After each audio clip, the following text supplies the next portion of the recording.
They said I died. They said I was gay. They said Jay-Z was my dad. Celebrity sometimes comes with, like, everybody wants to be successful in a celebrity and stuff like that, but it comes with, you know, bullshit sometimes. And okay, so we're African American. Let's not forget that. So once we go into stores and we go to Walmart and we go to Target, we don't know who's going to attack us. And then one day, I said, what the F is wrong with you? And he was like, you know. He said, you know Will raped me. You know Diddy made me suck his penis. You know what's going on. You know Charlie made me suck. And I said, I have no idea. Yeah, well, everything couldn't make the. It was 4 episodes. Right. So it was a lot. You had to pick and choose things. People online keep repeating the same point.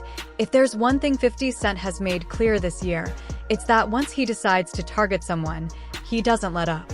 His sustained pressure campaign against Diddy has been nonstop, and many believe it's driven by something much deeper than music, business rivalries, or industry politics.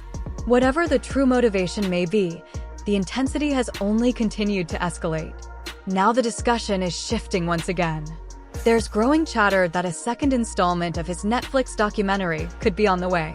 According to widespread online speculation, this follow-up may allegedly center on male celebrities who claim they were taken advantage of while operating within Diddy's inner circle. And one name keeps resurfacing repeatedly: Bryshere.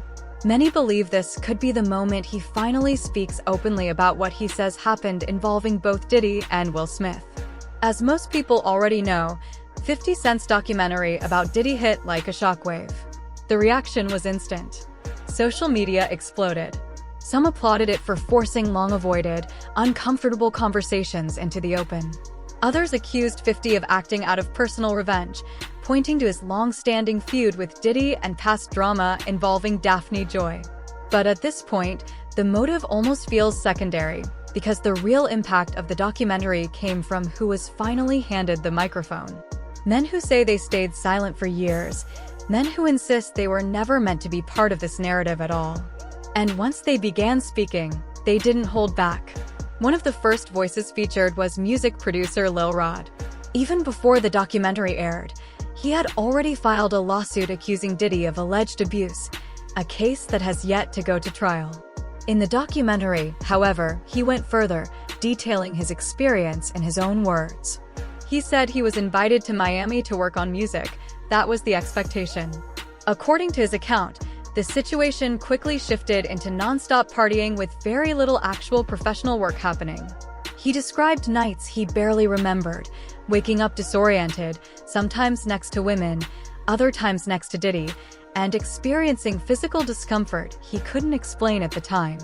A lot of things that happened to me, I just don't even want to speak on, you know what I'm saying? Some days, those girls next to me, woke up some days, he was in the bed. I would wake up feeling sore, still not understanding exactly what's, you know what I'm saying, transpiring. But this is me starting to understand that I was pretty often. I tried to confine in KK Christina, that's Puff Chief of Staff. And I thought it would be more, understood if I took it to someone who's a woman. Years later, after looking back on those experiences, Lil Rod says he came to believe that his ability to give consent may have been compromised. These are his personal allegations, and they remain unresolved in court. What stunned many viewers wasn't only what he described, but how long he stayed. Lil Rod admitted that he continued being around Diddy for several months after these alleged incidents. He did not present this as comfort or willingness. Instead, he described confusion, pressure, and the reality of a severe power imbalance. While some online voices questioned his choices, others pointed out that staying in harmful environments is often part of how control and manipulation operate. This video is not in defense of Diddy in no shape, form, or fashion. This video is in protest of bull. Speaking about this nigga Rod in particular, I don't give a how much money a nigga got, how powerful he is. If I'm working with you, son, and I wake up with a sore son, it's lit. If you're a heterosexual male and another man does something to you, that you did not approve of, you either got to do something about it or take that shit to the grave. As the documentary continued circulating, attention quickly shifted to a major omission: Bryshere Gray. For years, rumors have followed him, with many suggesting that Diddy may have played a role in both his career collapse and his personal struggles. Those rumors didn't come out of nowhere. Much of the speculation can be traced back to repeated claims made by Jaguar Wright. In multiple interviews, she alleged that Bryshere was introduced to Diddy and Will Smith under the promise of mentorship. According to her account, Diddy was positioned as a guide for Bryce's music career, while Will was meant to support his acting path. But Jaguar claims mentorship was never the real intention. She alleges that Bryce was instead placed in exploitative situations. These claims remain unproven, but they have spread widely and continue to fuel public discussion. Bisexual, they do weird things in their house, and young men have left their house screaming to get away from them in their mentorship. Meek Mills, Bryshere Gray, left that house screaming. August the only one that stayed, and I guess he was really sick. He needed a dog. Then came comments from Terrence Howard, Bryshere's former co-star on Empire. While he did not provide specific details, many viewers felt that his remarks indirectly supported parts of Jaguar's narrative. Well, when you lose your man card, that's the only thing I can think of. You lose your damn man card. What is that? What do you mean by that? You give up your ability, your right to being a man. A man don't take it, a man gives it. So when you give up that man card, you don't get that back. Are you saying what I think you're saying? Now, I'm saying what I'm saying. You don't get that back. You come into this world as a man one time. You give up that right for anything, for fear of being hurt, fear of somebody doing something, for wanting to gain something. When you give up that man card right, you lose some spiritual energy that has always been pushing through. Like if a woman gives up her womanly right, but when you give up your manhood, I've never seen somebody recover from it. That was all the people that went to the puffy parties. That was all the people that did all those things thinking that there was never going to be a consequence for what they were doing. Got punked out and picked out by some greater desire. You shouldn't have a greater desire than being a man. The situation escalated further when Jaguar accused Bryce's mother, Andrea Mayberry, of knowing what was allegedly happening and allowing it to continue for financial reasons. Talking about Bryshere's mom. I'ma kick you in your in and I'ma go to work North Philly style. Fuck you. And Charlie, you happy now?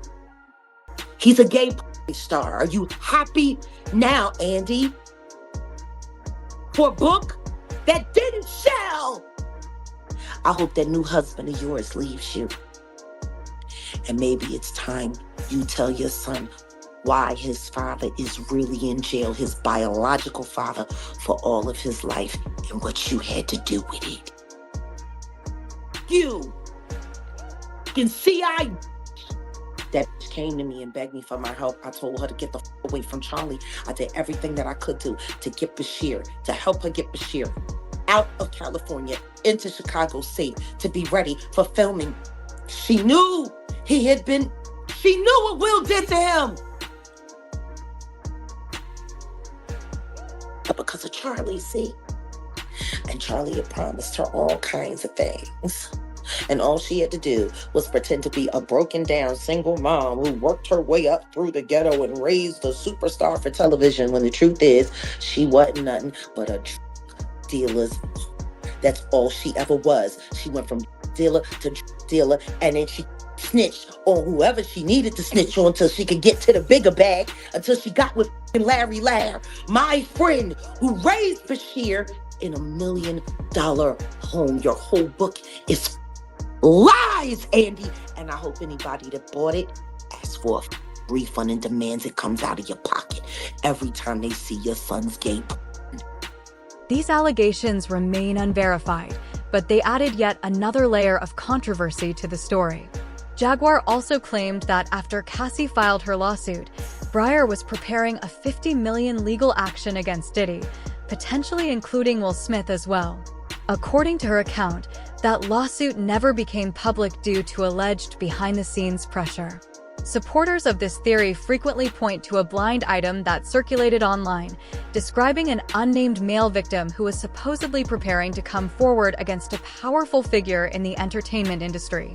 Let him out so he'll feel too embarrassed to file his lawsuit against Diddy for what Will and Diddy did to him. With Jaden and Justin present, that tape exists.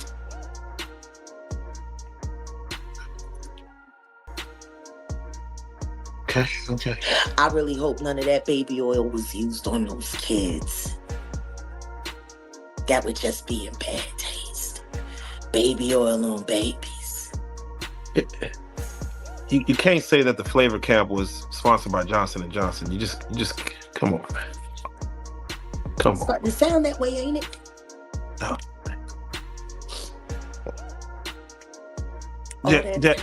All that talent, and she let Charlie tune that boy up wrong, knowing that he was bipolar and had ADHD. What kind of mother would do that to her son? Turn him into a prostitute so you could pretend to be something more than what you are, which is nothing more than a filly whore.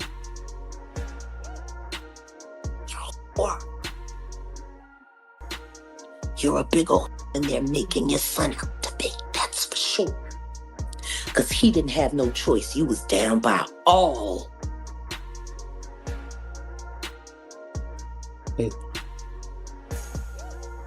I'm sorry. The Bryshere conversation for me is not easy. Because I came to Belial and I asked Belial to help me save the kids, and all he was worried about was his fucking book. Oh yeah, no, definitely. Nobody care about these kids. Don't nobody care about these kids. While blind items are speculative by nature, many people assumed the description matched Bryshere. After the documentary was released, backlash quickly shifted toward 50 Cent for leaving Bryshere out entirely. Critics argued that Bryshere has been overlooked for far too long in discussions surrounding Diddy. Not long after that, a troubling video began circulating online showing Bryshere visibly distressed after police reportedly conducted a welfare check at his home. The check was allegedly triggered by concerns that he might harm himself. Some believe the timing was not a coincidence, suggesting the documentary may have reopened unresolved trauma, although nothing has been officially confirmed. Let them do. If you get Chosen Wilkins if you get aggravated, you're feeding into made a lie and said that I tried to hurt myself. Chosen Wilkins. I mean, we've had multiple. My office has talked to her. She's been there. I mean, for somebody that's wanting to hurt himself. I take pictures with people every day. How am I? I don't know if it was that. It could have been, like I said, one of the three. He could have said that you threatened to hurt someone else. The documentary also included accounts from women, including Aubrey Day from Danny Kane. Aubrey had spoken publicly before, but this time she shared additional claims that stunned viewers. She referenced reading an affidavit from a witness who claimed they observed Diddy engaging in inappropriate behavior while she was unconscious. There are emails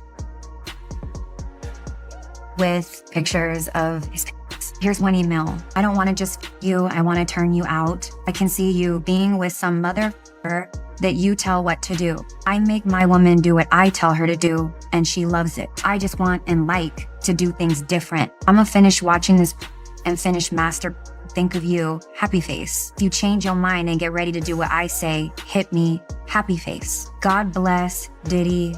God is the greatest. Towards the end of this documentary, Aubrey O'Day starts getting very emotional, saying that she was contacted by a lawyer by somebody who was filing a lawsuit against Diddy. Now, whoever this person was that filed this lawsuit against Diddy wrote an affidavit and was claiming that they saw something back in 2005 of Aubrey O'Day being SA'd by Diddy and another person. Aubrey said she has no memory of the incident and added that she is thankful she doesn't.